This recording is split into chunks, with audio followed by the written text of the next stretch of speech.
Big news, we're going to Vegas. We will be live right outside of T-Mobile Arena on August 24th and 25th to get ready for Conor versus Floyd. You can come watch the show in person in the audience if you're in Vegas. Skip, how excited are you to be there? We're going to turn up. Yeah, that's what I'm talking about, Skip. At 9:30 Eastern Time, 6:30 a.m. in Las Vegas. That's when the party's going to start. Thursday morning, 6:30 a.m. Pacific Time in Las Vegas. Nah, I ride Wednesday with my solo cup. I'm turning up Wednesday night. Oh, as long as you make it there in the morning. Oh, I'll be there. I'm going to sleep where we at? Right outside the T-Mobile Arena. Oh, well, I'm going to sleep. They fly me in the sleeping bag. Just wake me up, Skip. Let me know what time we're going on live. That's a good idea. Vegas is taking down some of the best of us. But we're excited. We hope to see you there. Come and see the show in person. And like Skip said, we're going to turn up. Let's talk about this fight. It's just 15 days away. Yesterday, Mayweather had his official workout in front of the media and had plenty to say about Conor. Let's take a listen. Do you have to finish him for this to feel like a win for you? Because I've heard some people say if he goes the distance, that's a victory for him. It is a victory for him. If he goes the distance, it's a victory for him. In my eyes, also. If you get the 8-ounce or the 10-ounce gloves, do you predict a knockout? If he's going, I'm saying that he believes that it's not going to go past 4, and I believe that it's not going to go the distance at all. So he feels one way, I feel another way. We're both confident in our skills, and we'll just have to see. When you met in London at all, in the hangar area, did you talk to him? No, when I see him in New York, they showed him in New York. I let him know, like, straight up. I'm letting everybody know what I said. I said, what's up, little dude? And whoever knows, I said, what's up, little dude? He was with all his guys.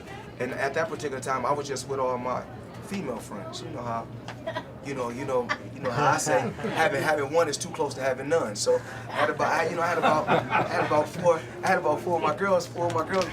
I think I had about four or five of my girls with me. And then my daughter was with me. And I was letting them know, with or without my security or out my team, I'm still tough. I ain't no punk. I'm just letting you know that. So I still said something to him. I said, what's up, little dude? Just to see if he wanted to pop off like he was popping off when he was on stage. What did he say? Oh, he didn't say nothing. Yeah, you Floyd. Turn up on it, Floyd. Unintentional comedy at its best. Floyd pulled up on it. Yeah, he pulled up on it. Yeah, exactly. Skip, what was your takeaway? I'm going to take these in order. My overall takeaway is, seriously, this is big psychological advantage Conor McGregor, because clearly he is getting deeper and deeper under Floyd Mayweather's skin.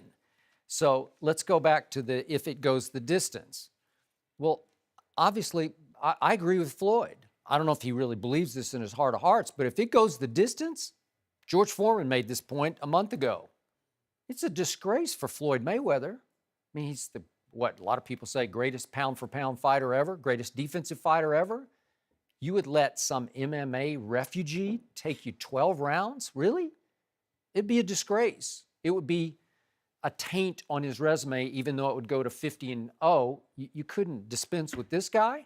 So then he got his pride up and he said, yeah, he's been saying it's going to be over inside 4 rounds. Well, that's true, says Floyd, because I will say that it'll be over. I'll say when it's going to be over. And so I'm pretty sure, I'm reading between the lines, he's predicting that he's going to knock out Conor McGregor inside of 4 rounds. No. Yes, he is. Skip, Yes, he is. Skip, he said Conor says he's going to knock me out inside of 4 rounds. I'm saying it's not going to go the distance. So it might be round 5, it might be round 10. But Conor...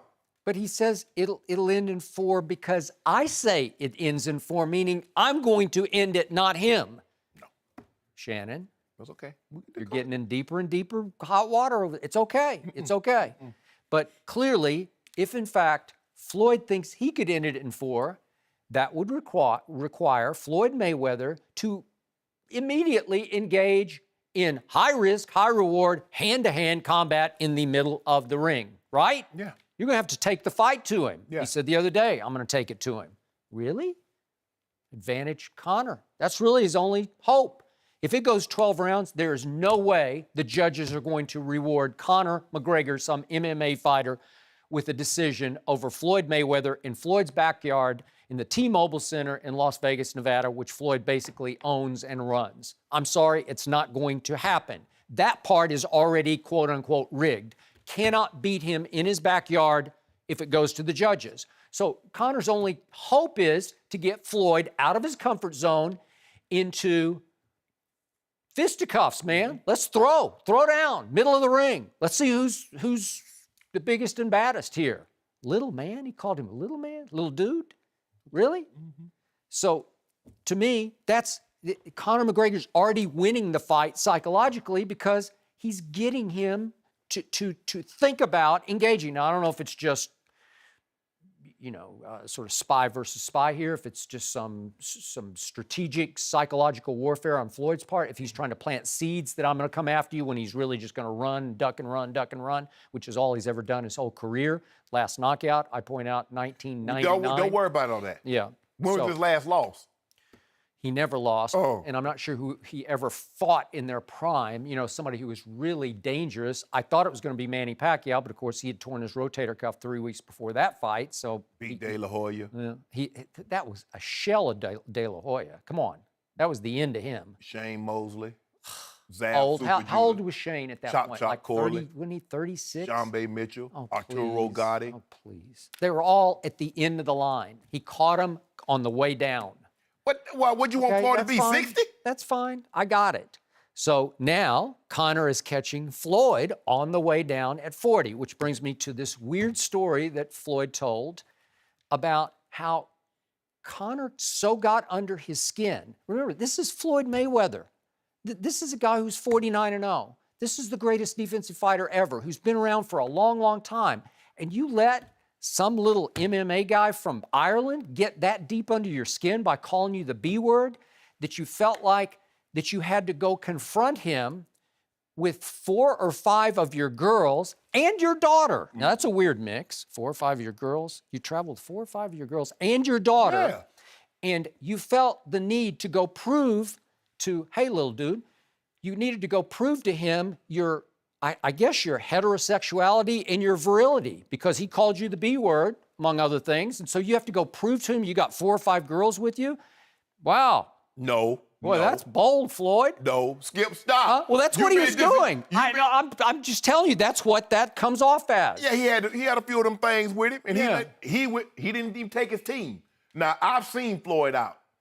I've never seen. But what was he trying to prove to Conor? What was he's trying to show him, I'm heterosexual. Look at all my women. Look, I got a daughter. No. He was right? He's trying to let him know. I've never seen Floyd out in public when he didn't have at least 4 of those dudes like 6'5", 300 pounds with him. And so he had them things with him and his daughter to let you know I'm not scared. But my grandfather used to say, boy, you're an awful poor cowboy if you ain't got but 1 horse to ride. I don't know what he meant by that, Joy, but that's what he told me. But anyway, Floyd had 4 of them things with him and his daughter, showed up at Conor to let Conor know, I ain't got no team with me, bruh. Ain't no punk in me. I'm here with these girls and my daughter. So whatever you want to do, we can do it if we got to do that. Now, I want to save it for August 26th. But here's the thing, Skip. He's selling the fight. You know he's selling the fight. No, not with this confrontation. No. Okay, The right. confrontation was real. See, the thing is, Skip, I think Floyd, look, for me, saying that you might sleep with my girlfriend or my wife, that's one thing. But when you start getting racially motivated, dance boy, or calling me a monkey, now that's a different level. Didn't call him a monkey, but called in general. Right. Yes. So now we're on a different level. Yep. Now, I know, Skip, you do what you do. That's why it's so hard for people to break tendencies and habits. Because when you've done something for such a long time, it's ingrained in you. And even though you might get out of that when you feel comfortable, the moment you get in a stressful situation, you'll always revert back to what you know, because it's muscle memory. What Floyd knows is that if he gets hurt, which he's never been, he's going to get in that defensive stance. Skip, why would I risk 49-0 to try to appease Skip Bayless? Because that's what Skip wants. See, Skip wants to come on Monday and say, I told you. That's what Skip wants. Skip, I boxed a little bit. I just like to see him get knocked on his tail. I know, but it ain't gonna happen. And talking to fighters, Holyfield, Mark Breland, talk to Lennox Lewis a little bit. He says in order to knock someone out, You have to open yourself up. Sure. Because when you getting ready to throw, unless you're octopus and can put gloves up to your face and throw at the same time, you only have 2 hands. Okay, that's the point I just made about Floyd trying to go high risk, high reward to knock him out inside 4 rounds.